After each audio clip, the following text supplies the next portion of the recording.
नमस्कार। चलिए आज स्वास्थ्य के क्रम में बात करते हैं वृद्धावस्था को रोकने की, बढ़ती हुई उम्र को रोकने के लिए। बढ़ती हुई उम्र को कोई नहीं रोक पाया है, मगर बढ़ती हुई उम्र के प्रभाव को हम बहुत साधारण उपायों से रोक सकते हैं। बहुत ही साधारण। आपको सुन के आश्चर्य होगा कि क्या ऐसा संभव है, मगर ऐसा संभव है। हम बहुत ही साधारण उपायों से उम्र के प्रभाव को अपने पर हावी होने से रोक सकते हैं। तो इसके लिए हम पहली बात करते हैं हमारे शारीरिक उपायों की, कि हम ऐसा अपने शरीर में ऐसा क्या करें कि बढ़ती हुई उम्र का प्रभाव कम हो जाए। इसके लिए सबसे पहला उपाय जो आयुर्वेद में शास्त्र में बताया गया है, तेल मालिश।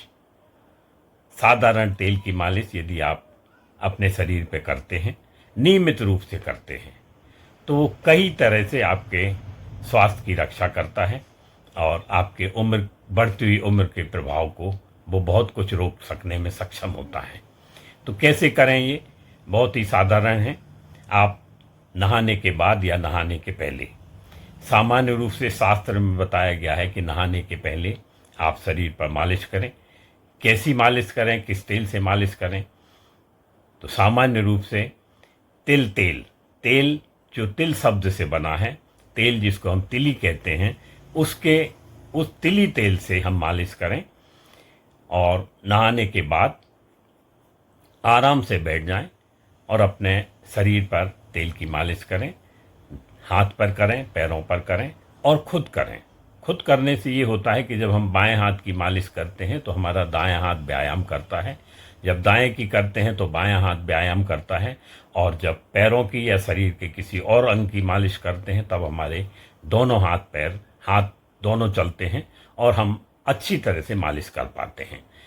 मालिश करने के जो प्रत्यक्ष लाभ हैं वो आप देखेंगे कि एक ये प्रोटेक्शन लेयर हमारी स्किन के ऊपर बना देता है, जिससे बाहरी धूल, बाहरी बैक्टीरिया और जिनको हम नुकसानदायक किरणें कहते हैं, इनसे हमें बचाव हो जाता है।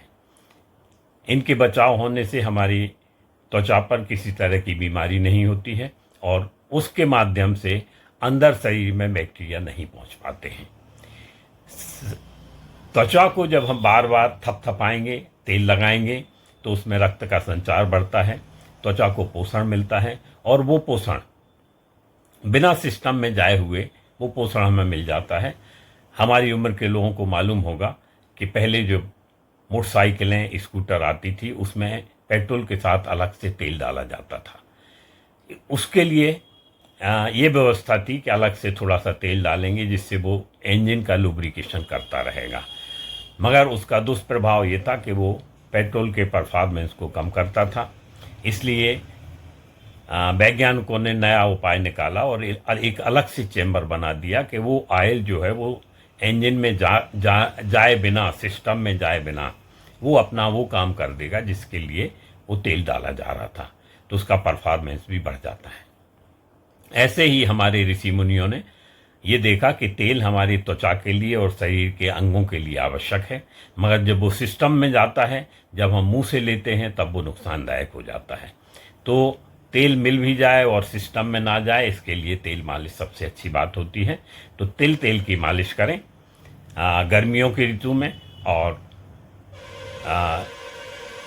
ठंड में यदि आपको लगता है तो सरसों तेल की मालिश कर सकते हैं, और गर्मियों में यदि असुविधाजनक लगता है आपको तेल, तो नारियल तेल में अच्छा कर्पूर मिला लें। भीमसेनी कर्पूर आता है जो किसी भी अच्छे स्टोर पे मिल जाता है, वह कर्पूर मिला लें और रख लें, और नहाने के बाद तेल की मालिश करें। आराम से बैठ जाएं। यदि ठंड के दिन है तो धूप में बैठें, और गर्मी के दिन है तो आप अपने सुविधाजनक तरीके से कहीं भी बैठ के आराम से बैठ के मालिश करें और अच्छी तरह से मालिश करें। नाक के अंदर भी तेल लगाएं, कान के अंदर भी तेल लगाएं, नाभि में भी तेल लगाएं, जांघों के भीतर भी तेल लगाएं, पैर के तलवों में भी लगाएं, हाथ के तलवों में भी लगाएं, हथेलियों में भी लगाएं। अच्छी तरह से थपथपाते हुए मालिश करें। और कई बार लोगों को असुविधाजनक लगता है कि तेल लगा लिया, अब हम कैसे नहाएंगे, कैसे रहेंगे, तो उनके लिए भी उपाय बताया है। यदि आप सो के उठने के बाद हाथ पैरों को धो के और तेल मालिश कर लें और उसके बाद अपने दैनिक क्रियाएं करते रहें। 1 आध घंटे बाद जब वो तेल एब्जॉर्ब हो जाए तब आप नहा सकते हैं। तो जैसी आपको सुविधा लगती है वैसा कर सकते हैं। तेल हमारी त्वचा का पोषण करता है, हमारे शरीर को बलवान बनाता है, रोगों से लड़ने की क्षमता पैदा करता है, रक्षा करता है और पोषण करता है। इतने अधिक गुण हैं और इस सब गुणों का सम्मिलित प्रभाव जो हमें मिलता है कि हमारी उम्र का बढ़ना और उम्र के बढ़ने का प्रभाव हमारे ऊपर कम दिखाई देता है और जोड़ों को तेल मिल जाता है। जो हम आज की तारीख में ऑस्टियोपोरोसिस, तरह तरह के जोड़ों के दर्द हो रहे हैं लोगों को, तरह तरह की बीमारियां हो रही हैं, फंगल इन्फेक्शन हो रहे हैं। यदि आप नियमित रूप से तेल लगाएंगे तो आपके जोड़ों का भी लुब्रिकेशन होता रहेगा और फंगल इन्फेक्शन से भी आप बचे रहेंगे। तो ये साधारण सा पहला उपाय है कि आप तेल मालिश अवश्य करें। यदि आपकी उम्र अधिक है तो किसी की मदद ले सकते हैं और यदि आप अपना खुद कर सकते हैं तो इससे अच्छी कोई बात नहीं। बच्चों को माएँ बचपन में अच्छी तरह से तेल मालिश करती हैं, मगर जैसे जैसे वो बड़े हो जाते हैं तो माँ भी लगाना छोड़ देती है और बच्चे भी पसंद नहीं करते। तरह तरह के मॉइस्चराइजर लगाएंगे जिनका कोई मतलब नहीं होता है। आजकल एक और परिपाटी चली है, चिपचिपाहट रहे तेल। तो ये तेल का आपने वह स्नेह गुण जिसको चिकनापन कहते हैं, यदि वो ख़त्म कर दिया तो चिपचिपाहट विहीन तेल लगाने का कोई तात्पर्य नहीं है। इसलिए नेचुरल तेल लगाएं, नारियल तेल, सरसों तेल, तिली तेल या स्थानीय रूप से आपको जो भी तेल उपलब्ध होता है उस तेल को नियमित रूप से मालिश करें। यदि आपको लगता है कि मालिश करने के बाद हमें नहाना है तो आप नहा लें। यदि चाहते हैं कि नहाने की ज़रूरत नहीं है, हम सुविधाजनक हैं, तो बिना नहाए भी आप अपना नहाने के बाद तेल लगाएं और फिर अपना दैनिक कार्यों में लग जाएं। तो पहला है ये तेल की मालिश। दूसरा है आत्मबल और सदाचार। हमारा जो भी आत्मबल है उसको हम बनाए रखें। बनते तक आप यदि बाहर जाते हैं, बाहर गांव जाते हैं तो जाते रहें, सब्जी लेने जाते हैं तो जाते रहें, अनाज लेने जाते हैं तो जाते रहें, अपने मित्रों से मिलने जाते हैं तो जाते रहें, क्योंकि इस उम्र में जो जो आप छोड़ते चले जाएंगे वो आपसे फिर कभी नहीं जुड़ेगा। तो चाहे वो बाहर जाने का आत्मबल हो, चाहे अपने शौक पूरे करने का आत्मबल हो। आपका गाने का शौक है, आप गाइए। आपको चित्रकारी का शौक है, आप चित्रकारी कीजिए। आपको जो भी शौक हैं उन शौकों को हमेशा बनाए रखें, उनको छोड़ने की कोशिश ना करें, क्योंकि जो छोड़ा वो गया, फिर वापस नहीं जुड़ेगा। इसलिए चाहे वो आत्मबल हो, चाहे आपके अपने शौक हों, चाहे धर्माचरण हो, धर्माचरण और सदाचार हमारे ऊपर उम्र की के असर को हावी नहीं होने देता है। तो वह सदाचार, धर्माचरण, आप किसी भी धर्म के हों, किसी भी धर्म की पूजा करते हों, किसी भी भगवान को मानते हों, सभी ने भाईचारा और सहयोग की बातें बताई हैं।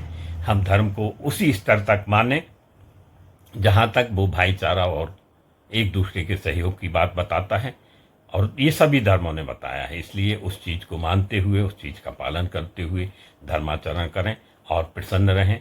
तो आज वृद्धावस्था रोकने के लिए, बढ़ती उम्र को रोकने के लिए, या ये कहें घटती उम्र को रोकने के लिए, जो हम साधारण सी बातें कर सकते हैं वो मैंने बताई। और आवश्यक ये भी है कि ये वीडियो ज़रूरी नहीं है कि आप देखते हुए ही जारी रखें। आप अपना काम करते हुए, आप नहाते धोते, घूमते घामते इस वीडियो को देख सकते हैं। अब मैं वीडियो जो स्वास्थ्य से संबंधित डालूंगा उसमें यही सुविधा है कि आपको ज़रूरी नहीं है कि सामने आप अपना मोबाइल रख के बैठें और फिर देखें। आप आराम से अपना काम करते हुए वीडियो देख सकते हैं। और सिंपल छोटी छोटी बातें जो निश्चित रूप से आपके जीवन में उपयोगी होंगी उनको मैं बताने का प्रयत्न करूंगा। तो आज के लिए बस इतना ही। ये चमन यूं ही रहेगा और हजारों बुलबुलें अपनी अपनी बोलियां सब बोल कर उड़ जाएंगे। तो नमस्ते, फिर मिलते हैं अगले वीडियो में। तब तक खुश रहें, स्वस्थ रहें। नमस्कार।